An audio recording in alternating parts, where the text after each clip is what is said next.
안녕하십니까. 2024년 4월 11일 최병무의 팩트 시작하겠습니다.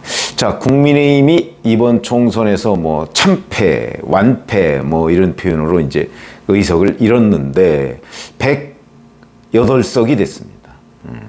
그러면 이제 8석만 잃었으면 만약에 탄핵저 지선이 무너진 거다. 탄핵저 지선은 100이니까 뭐 이렇게 얘기를 할 수가 있는데 뭐 국민의힘이 TK 대구 경북에서 25석을 확보한 거는 어찌 보면 당연한 거고요. 왜냐면 호남은 민주당이 다 싹쓸이 하지 않았습니까? 그런데 이제 국민의힘이 위험하다고 하는 데가 PK였습니다. 특히 낙동강전선 여기가 위험하다. 그래서 뭐 한동훈 비대위원장도 여러 차례 낙동강전선을 지원을 했었고요. 더군다나 크게 흔들린다. 뭐 이런 그 분석이 많았었죠. 특히 여론조사 블랙아웃 기간 4월 4일 이후 낙동강전선이 위험하다 뭐 이런 얘기를 했었는데 결과를 까보니까 그게 아니고 부산 18곳 중에서 17곳을 탈환을 했고요.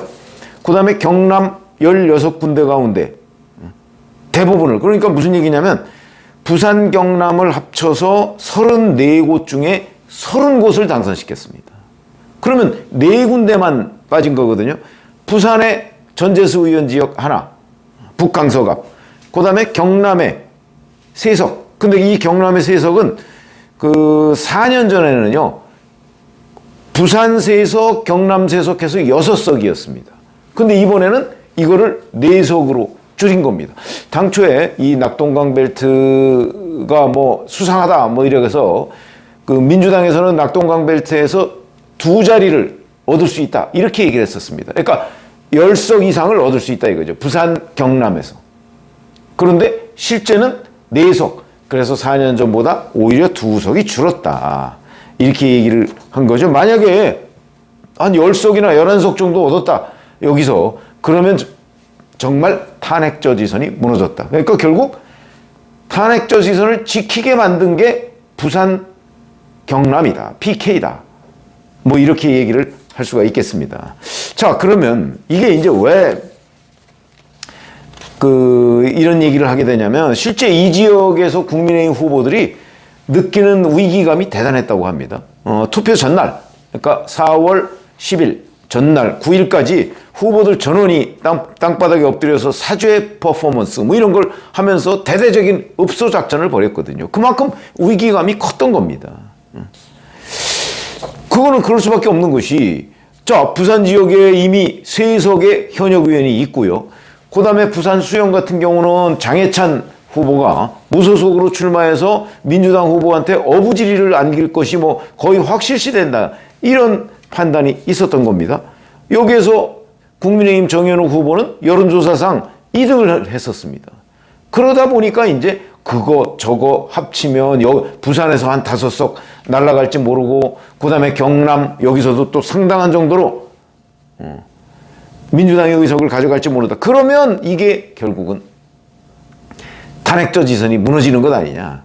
그래서 이제 읍소작전도 벌이고 뭐 이렇게 했고요.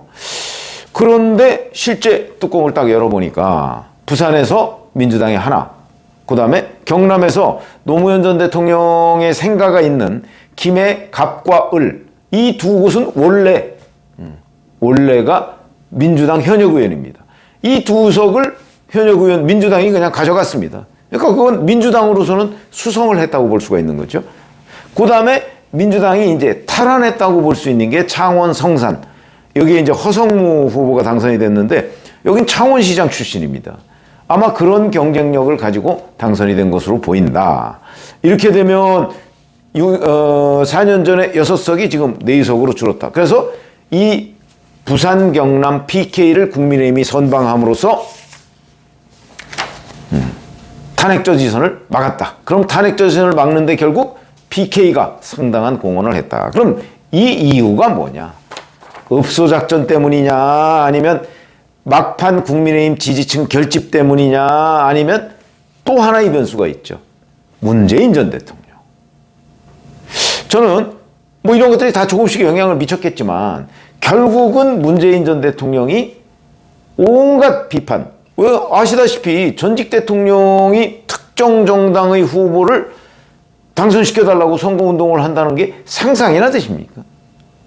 전직 대통령은 그냥 자기 생가나 이런 데 앉아서 찾아오는 사람들 만나고 뭐 격려말하고 덕담하고 국민 통합을 위해서 노력하는 게 전직 대통령으로서의 품격에 맞는 거죠. 자기가 아무리 특정 정당의 그 대통령 후보로서 당선돼서 뭐 그 집권당을 이끌었다 할지라도 그게 품격에 맞는 거 아닙니까?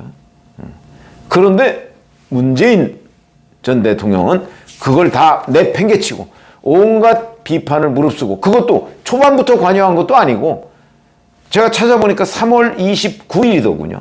이 3월 29일이라는 이 시점이 민주당이 PK에서 두 자릿수를 얻을 수 있다 하는 얘기가 언론에 보도되고 뭐 이런, 그러니까 민주당이 PK에서 선전하고 있다 이런 얘기가 나온 때입니다. 이러다 보니까 이제 문재인 전 대통령이 결국 숟가락 얹는 거 아니냐. 응? 민주당이 PK에서 그 좋은 성적을 거둘 것 같으니까 자기도 이제 숟가락 얹는 것 아니냐 막판에, 이런 그 어찌 보면 이거는 대단한 그 조롱조죠. 이런 비판까지 받았습니다. 그럼에도 불구하고 문재인 전 대통령이 29일에 부산 사상에 배재정 후보의 지원에 나섰습니다. 그 이후에 부산, 울산, 심지어는 뭐 영종도 같은데 무슨 그 김어준 씨가 뭐 기획한 무슨 퍼포먼스에까지 나오고 거의 전국을 돌아다녔다시피 했습니다.